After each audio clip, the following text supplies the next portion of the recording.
자, 오늘 본문에 보면 하나님은 또 다른 은혜인 쌓아두신 은혜에 대해서 소개하고 있습니다.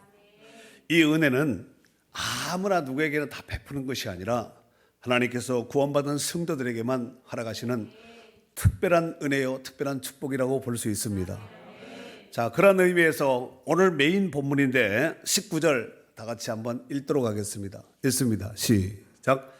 주를 두려워하는 자를 위하여 쌓아두신 은혜, 곧 주께 피하는 자를 위하여 인생 앞에 베푸신 은혜가 어찌 그리 큰지요. 아멘.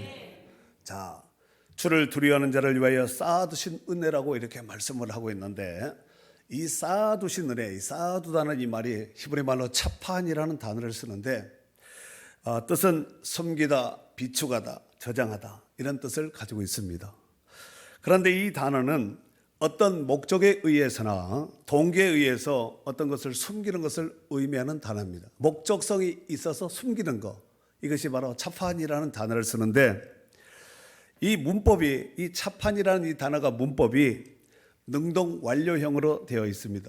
해석해 보면은 하나님의 철저한 자발적인 의지로, 우리의 의지가 아니라 하나님의 자발적인 의지로 완벽하게 저축해 놓으셨다는 말씀으로서 하나님을 두려워하는 자들을 위하여 저축해 놓으신 은혜요, 문제 앞에서 하나님만, 오직 하나님만 의지하는 자들을 위하여서 저축해 놓으시고 예비해 놓으시고 저장해 놓으신 은혜를 쌓아두신 은혜라고 볼 수 있습니다. 자, 그렇다면은 어떤 사람들에게 그 하나님께서 이런 은혜를 베푸실까요? 오늘 본문 금방 읽었듯이 주를 두려워하는 자들에게, 19절 말씀에 보니까 주를 두려워하는 자를 위하여 쌓아두신 은혜라고 말씀하고 있죠. 그러니까 아무나 누구에게나 다 베푼 은혜가 아니라 주를 두려워하는 자를 위하여 쌓아두신 은혜라고 했고, 곧 주께 피하는 자들을 위하여, 자를 위하여 인생 앞에 베푸신 은혜가 어찌 그래 크다는 거야. 큰지요. 그렇습니다. 하나님은 이런 자들을 위하여 쌓아두신 은혜를 하늘 국간을 여셔서 그들 가운데 허락하여 주시는 줄 믿습니다. 성경 안에 보면은 하나님의 국간에 쌓아두신 은혜를 누렸던 사람들이 굉장히 많습니다. 그 중에 대표적인 한 사람만 꼽아본다면은 이사야 38장 2절과 3절에 보면은 히스기야의 기도가 나옵니다. 남유다 임금인 히스기야의 기도가 나오는데, 자, 제가 한번 읽어볼까요? 히스기야가 얼굴을 벽으로 향하고 여호와께 기도하여 이르되, 여호와여 구하오니 내가 주 앞에서 진실과 전심으로 행하며 주의 목전에서 선하게 행한 것을 기억하옵소서 하고 히스기야가 심히 통곡했다고 이렇게 말씀하고 있습니다. 하나님, 내가 지난날에 하나님 앞에 하나님의 말씀을 보여잡고 성실하게 신실하게 행하였던 것을 하나님이 아시지 않습니까? 그거 기억하시고 하나님께서 내 생명, 내 병을 고쳐주시고 이 아술의 외침으로부터 이 성을 보호해달라고 하나님 앞에 눈물로 통곡하며 기도했을 때에 그 기도가 응답되었을까요? 안 되었을까요? 안 된 기도를 왜 말하겠어요? 할렐루야. 히스기야의 눈물의 기도만 들으시는 하나님이 아니라 하나님은 우리의 눈을 지으시고 우리 길을 만드신 그 하나님께서 지금도 보고 계시고 지금도 듣고 계신다는 거예요. 우리의 마음을 조성하신 하나님께서 우리의 마음과 생각을 오늘도 주관하고 있는 줄 믿습니다. 자, 그렇다면은 하나님께서 어떤 자들에게 이 은혜를 쌓아두신 은혜를 베푸신다고요? 주를 두려워하는 자, 주만 의지하는 자, 이런 사람들에게 하나님께서 그 쌓아주신 은혜를 곳간을 확 열어서 그냥 막 쏟아붓는데 흔들어차 넘치도록 부어주실 줄로 믿습니다. 제가 분명히 앞에 전제를 말씀을 드렸습니다. 아무나 누구에게나 이렇게 붓는 것이 아니라 하나님을 경외하는 자, 하나님을 아버지라 부르는 자, 다시 말해서 구원받아 하나님의 자녀들에게, 자녀들 가운데서 모든 자들에게 베푸신 것이 아니라 하나님 앞에 성실과 진심으로 하나님을 인정하고 기도하고 하나님 앞에 성실하게 하고 하나님이 보시기에 합당한 이런 일을 행한 자, 그거 다 쌓아두는 거예요.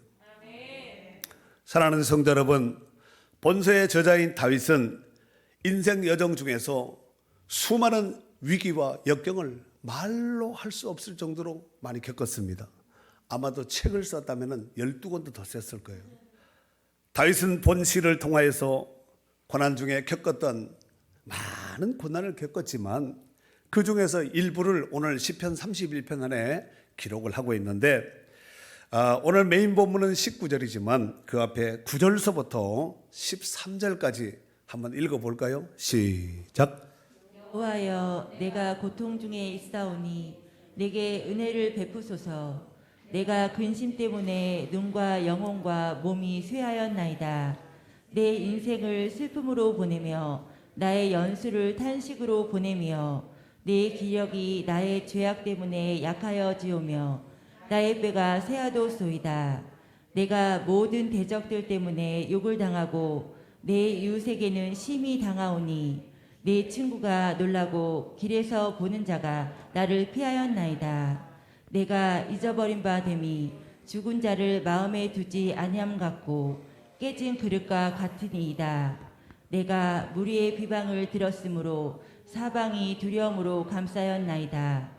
그들이 나를 치려고 함께 의논할 때에 내 생명을 빼앗기로 꾀하였나이다. 아멘. 9절에 보니까 다윗이 내가 고통 중에 있다는 거예요.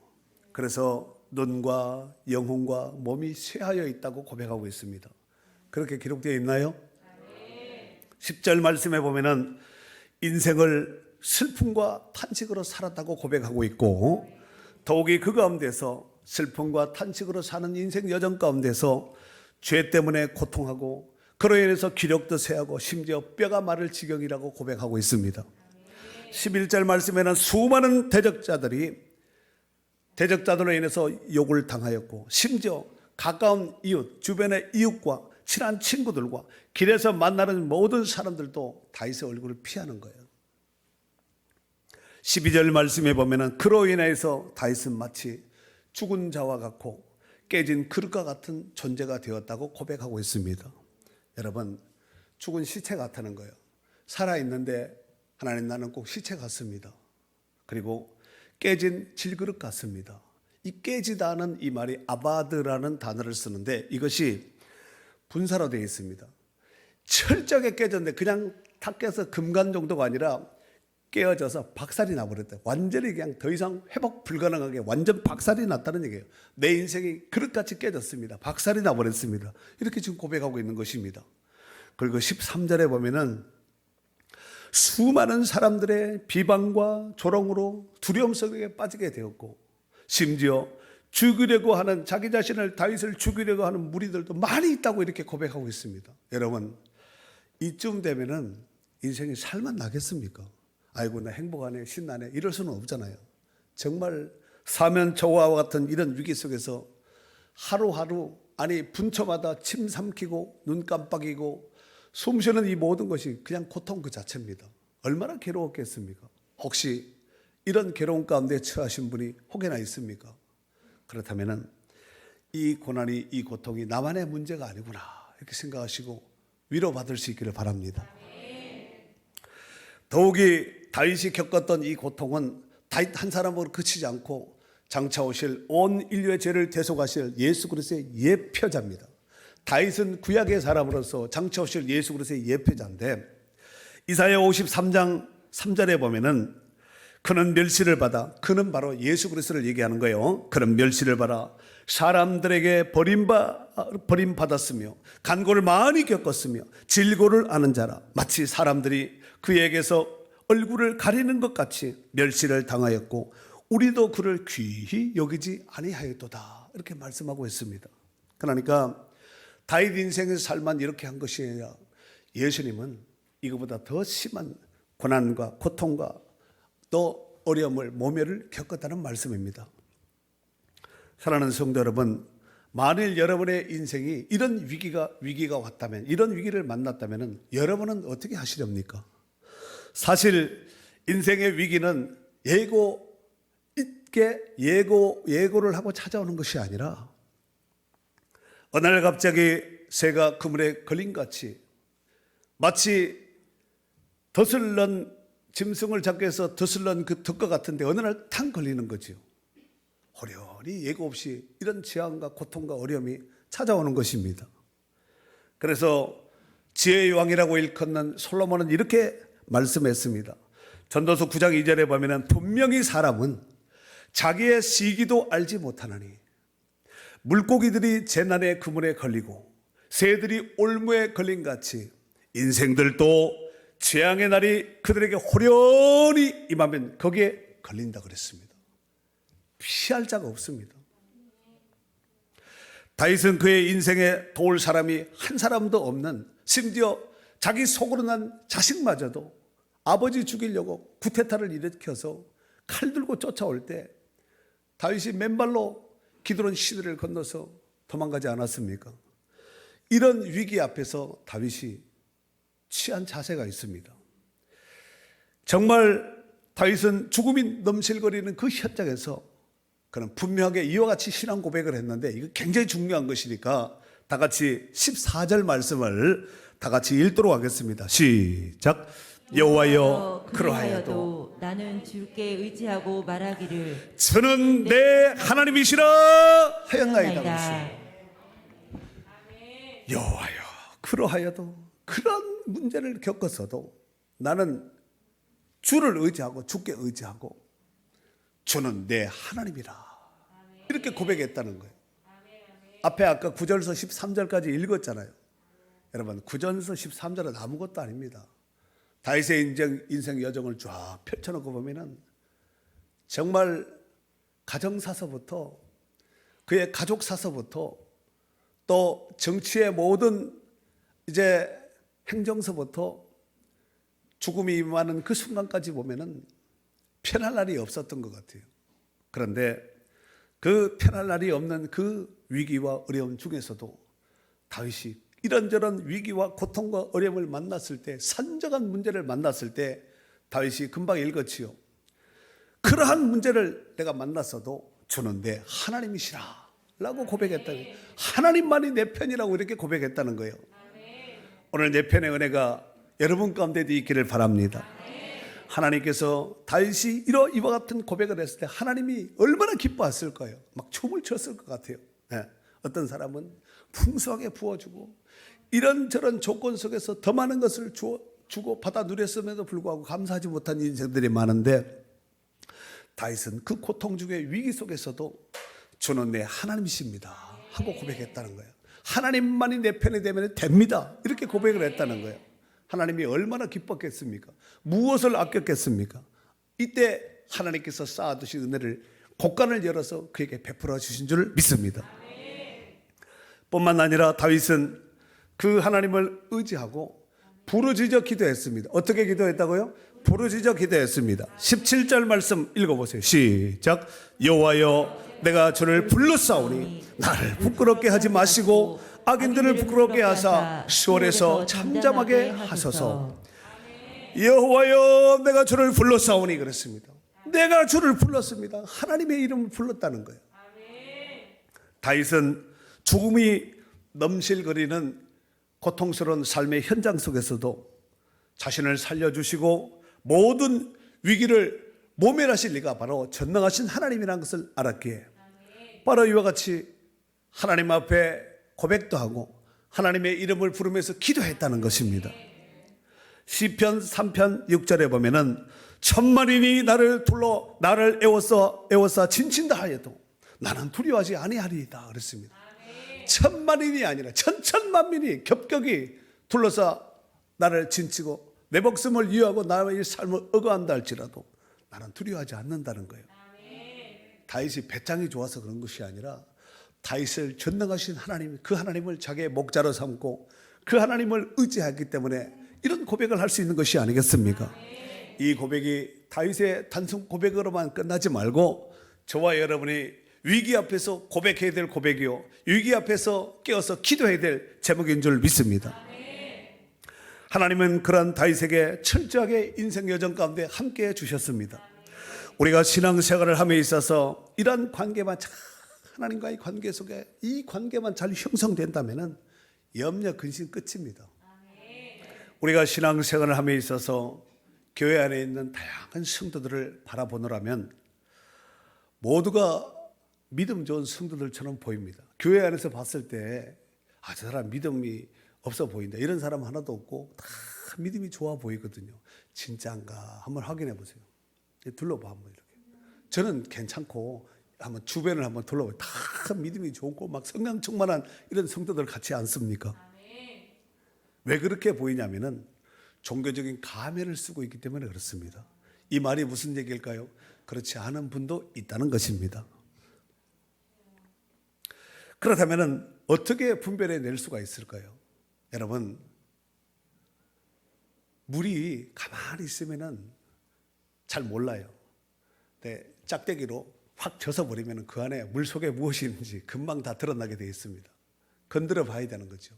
터치해 봐야 되는 것입니다. 이를테면 비바람과 눈보라 같은 시련과 시험의 문제들을 만나면은 그 사람의 신앙의 정체성이 바로 드러나게 되어 있습니다. 그러한 문제들을, 그런 고통, 그런 시련과 그런 시험적인 문제들을 어떻게 대처하고 어떻게 해결하느냐를 옆에서 보면은 그 사람의 진가, 신앙의 진가를 정확하게 알 수 있다는 말씀입니다. 예수님께서도 마태복음 7장 20절에 보면은 이러므로 그들의 열매로 그들을 알리라 그랬습니다. 열매를 보면은 나무의 좋고 나쁨을 알 수 있다는 것입니다. 그러니까 하나님이 원하시는 것은 열매를 원하신다는 거예요. 빛의 열매는 모든 착함과 의로움과 진실함에 있다고 말씀하고 있지 않습니까? 하나님이 우리 가운데 원하시는 것, 잎만 무성한 무화과 나무가 아니라 정말 잎에 따른 열매가 풍성하면 금상첨화가 아니겠습니까? 이제 오늘 본문에서 다윗은 주를 두려워하고 환난 날에 주께 피하는 자들에게 쌓아두신 은혜를 오늘 본장에서 좀 더 자세히 살펴보도록 하겠습니다. 자, 어떻게 본다면은 다윗의 기도에 대한 응답이라고 볼 수가 있는데 20절 말씀 한번 읽겠습니다. 20절 주께서 시작. 주께서 그들을 주의 은밀한 곳에 숨기사 사람의 꾀에서 벗어나게 하시고 비밀이 장막에 감추사 말 다툼에서 면하게 하시리이다. 아멘. 자, 정리하면 금방 읽었던 20절의 말씀을 정리해드리면은 죽음의 위기 앞에서 하나님이 은밀하게 숨겨주셨다는 거예요. 하나님이 손으로, 큰 손으로 덮어서 폭삭 쏴서 상대방이, 대적자가 위협을 가는 자들이 보이지 않도록 큰 손으로 덮어서 숨겨주셨다는 거예요.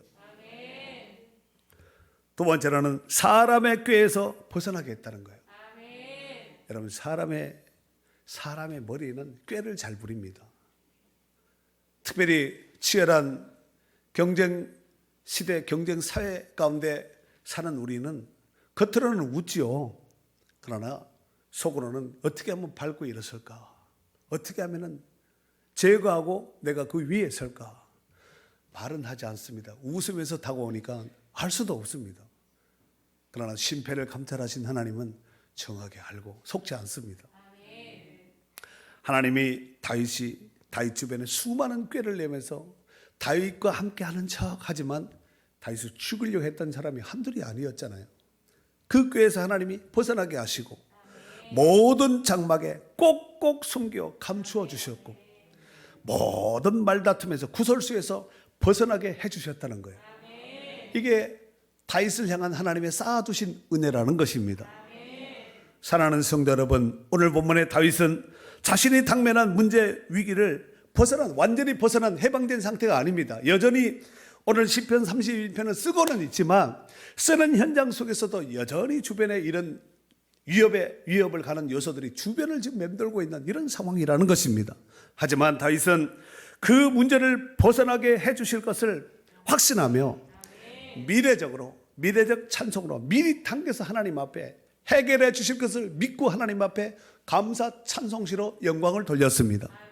그 내용이 21절에 있는데 여호와를 찬송할지어다 견고한 성에서 그의 놀라운 사랑을 내게 보이셨습니다. 그렇습니다. 하나님을 찬송하리로다. 우리식으로 말하면 할렐루야 했다는 것이에요. 사실 우리가 구원받은 것을 생각하면 그 자체만으로도 우리는 다른 그 외의 사이드 조건을 누리지 못했다 할지라도 우리는 정말 감사할 수 있는 조건이 되는 것입니다. 더욱이 우리가 삶 속에 우리 하나님께서 베풀으신 은혜를 생각하면 감사하지 않을 사람이 한 사람도 없습니다. 사실 어쩌면 저를 포함한 은혜 생활하는 모든 성도들은 그 행복을 이미 우리는 누리고 있는 거예요. 쌓아놓는 것도 중요하지만 그 쌓아놓은 것을 누려야지 신나는 거 아니겠습니까? 모든 것이 당연하고 거저 누리는 것인 줄 알았는데 돌이켜보면 깨닫고 보니 모든 것들이 다 하나님의 은혜로 누리며 살아가는 것들인 줄 믿습니다. 그런 의미에서 우리 한번 은혜 찬송 같이 한번 불러보도록 하겠습니다.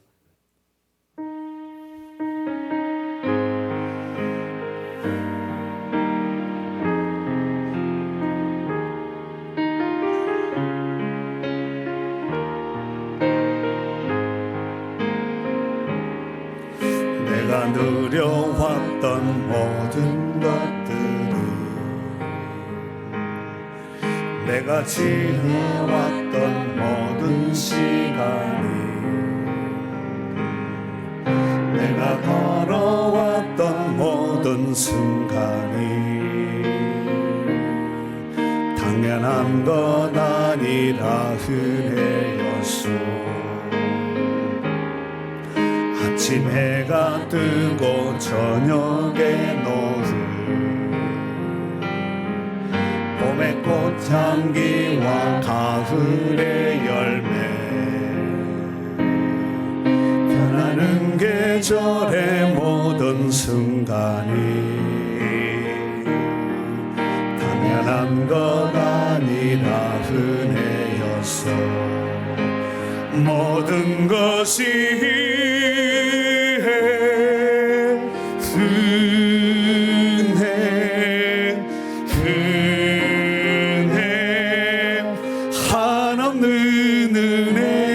내 삶에 당연한 것 하나도 없었던 것을 모든 것이 은혜였소. 내가 이 땅에 태어나 사는 날 어린아이 시절과 지금까지 숨을 쉬며 살며 금을 그는 삶 당연한 것 아니라 은혜였소. 내가 하나님의 자녀로 살며 오늘 찬양하고 예배하는 삶 복음을 전할 수 있는 축복이 당연한 것 아니라 은혜였소. 모든 것이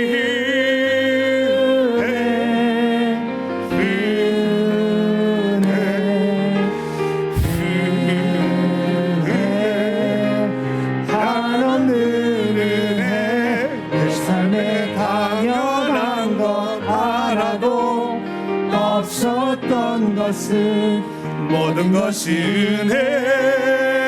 은혜였소. 모든 것이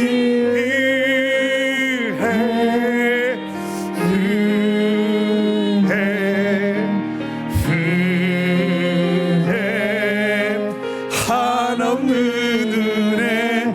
내 삶에 당연한 것 하나도 없었던 것을 모든 것이 은혜였소.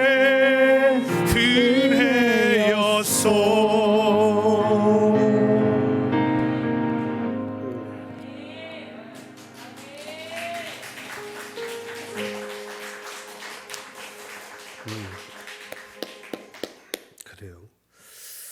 사실 다음 주일이 이제 추수감사 주일인데 이 추수감사 주일을 앞둔 시점에서 우리가 2021년 한 해를 살아옴에 있어서 이 코로나 시대, 코로나 팬데믹 시대를 살면서 각종 사고와 재난 속에서도 이렇게 살 수 있는 것은 철저한 하나님의 은혜인 줄 믿습니다. 더욱이 성도들은 일상의 삶 속에서도 감사가 풍성해야 하겠지만 다음 주일과 같은 이 추수감사 주일, 성경에는 초막절이라고 하고 장막절이라고도 말을 합니다. 그동안에 하나님 앞에 베풀으신 은혜를 최선을 다해서 하나님 앞에 감사할 수 있는 기회가 될 수 있기를 바라고, 또 그동안에 비었던 여러분의 이 교회 안의 빈자리도 여러분이 권유하고 전화하고 문자하고 카톡해서 이제는 예배의 자리로 돌아올 수 있도록 여러분들이 권유해 주셔야 됩니다. 아직도 이런 세계가 발생되지 못하고 알지 못하는 이런 사람들도 있습니다. 가서 알려야 돼요. 복음도 알려야 되고 이런 기쁜 소식도 알려줘야 되지 않겠습니까? 그래서 이번 추수감사주의를 기해서 모든 것이 회복되고 그로 인해서 하나님 앞에 영광 돌릴 수 있는 하나님의 크신 은혜가 있는 축복된 추수감사주일이 될 수 있기를 주의 이름으로 축원합니다. 축원합니다.